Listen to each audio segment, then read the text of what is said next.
नमस्कार आपको और सभी दर्शकों को नमस्कार। देखिए, देश जब आज़ाद हुआ था तो एक महान शख्स थे पटेल जी। पूरे देश को इकट्ठा करने में सबसे बड़ी प्रमुख भूमिका रही तो सरदार वल्लभ भाई पटेल की रही। और इस देश को अखंड बनाने में जो हमारे जितने भी राजा महाराजा हुए, उन सब ने स्वेच्छा से अपने इस भारतवर्ष को अखंड बनाने के लिए अपनी रियासतों को इसमें सम्मिलित किया।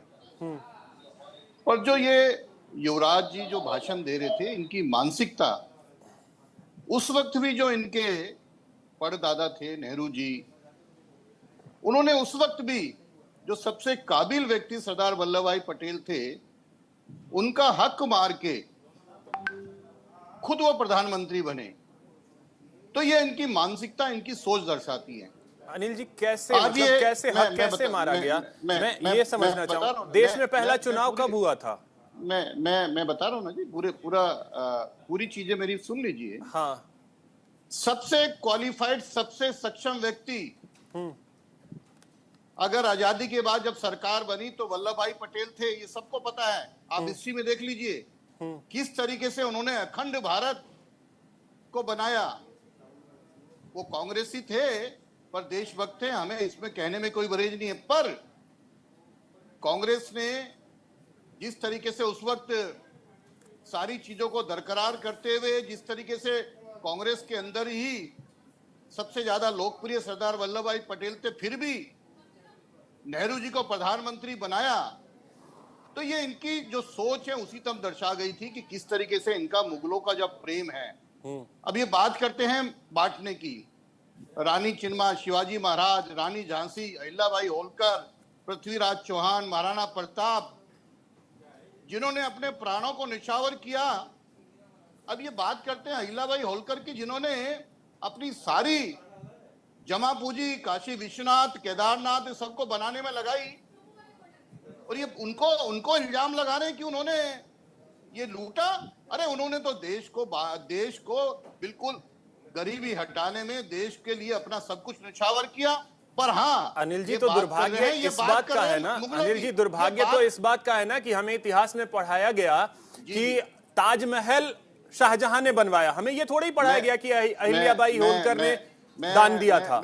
हमें वो पढ़ाया ही नहीं गया। अब अभिषेक जी, मैं उसी बात पे आ रहा था।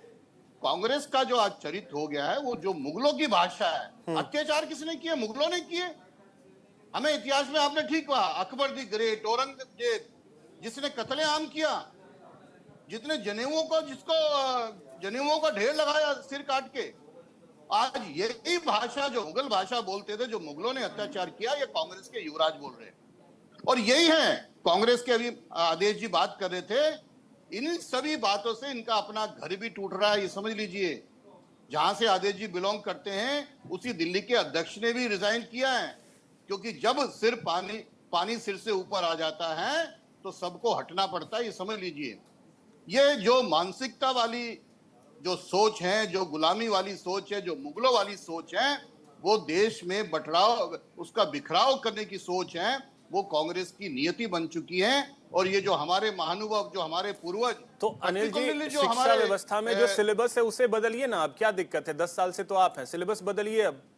अब मैं उस पर कमेंट्स नहीं कर रहा, आप जाके पढ़िए तो देखिए, कुछ ना कुछ तो चेंजेस आया है। कुछ ना कुछ नहीं सर, बहुत कुछ जरूरत है। सुनिए, और देखिए, हमें क्या पढ़ाया गया? गुलाम हम 200 साल रहे, हमें पढ़ाया गया 200 साल की गुलामी, लेकिन गुलामी तो हम 700 साल की झेल के आए हैं। मैं बिल्कुल, आपने ठीक कहा। अब औरंगजेब लेन का नाम डॉक्टर एपीजे अब्दुल कलाम हुआ है ना जी। कर्तव्य पथ का नाम भी तो बदला, राजपथ को कर्तव्य बनाया है। जहां पर जॉर्ज पंचम नाम बदलने से नहीं होता है, किताबें बदलने से होती है। बच्चे किताब पढ़ते हैं। आप अभिषेक जी, मैं आपकी बात से सहमत हूं। आप जाके देखिए, जब भी कुछ ना कुछ कोशिश हुई है, आप वो सिलेबस देखिए। पर जब भी कुछ होता है तो ये कांग्रेसी लोग ही ज्यादा चिल्लाते हैं। मैंने बताया, इंडिया गेट पे भी जो जॉर्ज पंचम की मूर्ति लगी थी, अब नेताजी सुभाष चंद्र बोस की लगी है। आप कितनी चीजें कीजिए, इन्होंने तो सिर्फ एक पार्टी का राज और मुगलों का अकबर रोड, यही सब बनाए हैं। ये सारा हो चुका है। और हमने कहा है कि 2047 में जब विकसित भारत होगा, वो बिल्कुल स्वदेशी होगा। इस बात को मैं बता रहा हूं आपको। ठीक है, ओंकारेश्वर जी, आपके पास आ रहा हूं। समझना ये चाहूंगा कि जिस तरीके